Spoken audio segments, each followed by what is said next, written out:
Welcome to part 2 of the beginner tutorial for Blender. Today we're going to be going through the functionalities and terminology, and let's just jump straight into Blender. Now I do have a couple extras turned on, so we'll go up to edit and we will turn on these extra preferences. So if you just go to extra objects and you just want to make sure that extra objects is checked. So let's now go through the cube and the objects and just the basics of them. So if we delete the starting cube, go shift and then A, you can add in all of these different objects. You can add in these different curves as well. You've got metaballs in here, but we want to start with a round cube. So just here, and as you can see, this box here has popped up. If it hasn't popped up, don't click off the round cube.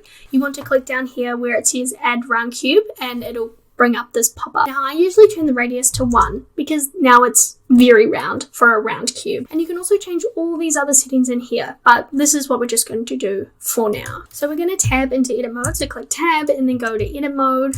And as you can see all of the little vertices together. One of these is a vertex and all of them together are vertices. I struggle with moving between them, so I'm sorry if I'm not cohesive with what I'm saying when I talk about vertices. But that is that. So as you can see all of them here, and in edit mode you can actually just move everything around. Up at the top here, currently we're selecting a vertex, or we can select all the vertices. If we click X-ray mode, you can select them through, but if you're not in X-ray mode, you just select the ones that you're actually facing. You can also do edge select, so you can select the edges instead. And if you hold Option or Alt, depending on what type of keyboard you have, you'll be able to select quite a few of these, like that.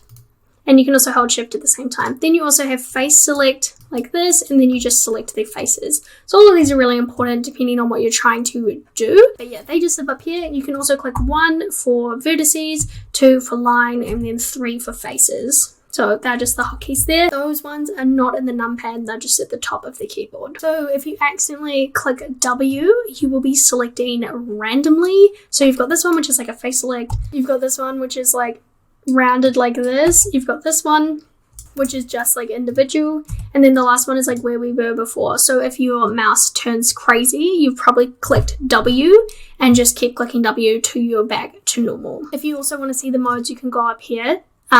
Just in case you're confused when I keep saying tab and then go into object mode or edit mode, you can also manually do it if you are a manual person, but I would recommend using the hotkey. So as you look down the side here, excuse my time, you will be able to see a bunch of different buttons as well that we can use to manipulate the object. So we'll just go through a few of them. We've already went through these ones. We've got annotate, where you can just write a little note to yourself if you want to, like this, and then you can just get rid of that if you want. We've got measure, so you can measure the distance between things. I don't know if I can click this one. We've got this one where you can make crazy looking objects. So this one, you select it all and then you will just extrude them out. This one as well, which is the inset faces. You just click G, you can see all of that. We've got this one, which is the bevel, which is so Control B, and then you can bevel everything. I know that's looking crazy. Loop cut, which is just Control R. You can add in loop cuts, which is just adding in more geometry. Just go to 1, you can see the geometry added in there. We've got the knife tool, so you can use that by clicking K, and then you can click